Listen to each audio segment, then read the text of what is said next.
এবার আমি আপনাদেরকে দেখাবো 4 নম্বর ভিডিও, যার কারণে আমার নামে এফআইআর করেছে মুর্শিদাবাদের সাইবার ক্রাইম। আমি অপরাধী তাদের চোখে।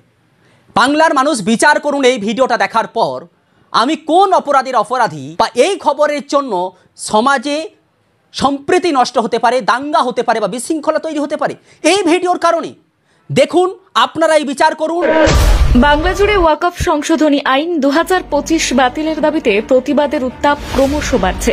অল ইন্ডিয়া মুসলিম পার্সোনাল ল বোর্ডের নেতৃত্বে ওয়াকফ বাঁচাও পশ্চিমবঙ্গ রাজ্য কমিটির উদ্যোগে ইতিমধ্যেই পাড়ায় পাড়ায় সভা শুরু হয়েছে।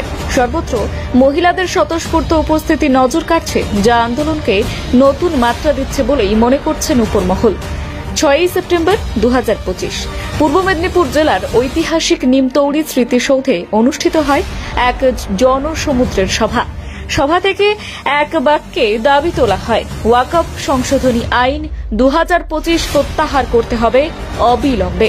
সভায় গুরুত্বপূর্ণ বক্তব্য রাখে ওয়েলফেয়ার পার্টির রাজ্য সহসভাপতি সারওয়ার হাসান, মির্জা নুরুল হাসান, তৌহিদি জনতার হাসিবুর রহমান, পিস সংগঠনের ওমর ফারুক, মিল্লি ঐক্য পরিষদের সভাপতি ইব্রাহিম খান এবং সম্পাদক মির্জা রবিউল ইসলাম, জামাতে ইসলামী হিন্দের ডক্টর রমজান আলী, শিক্ষারত্ন পুরস্কারপ্রাপ্ত শিক্ষক সাত্তার সাহেব প্রমুখ।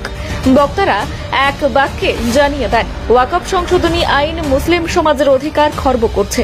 এই অন্যায় আইন বাতিল না হওয়া পর্যন্ত আন্দোলন রাস্তায়, মাঠে এবং সমাজে চলবেই।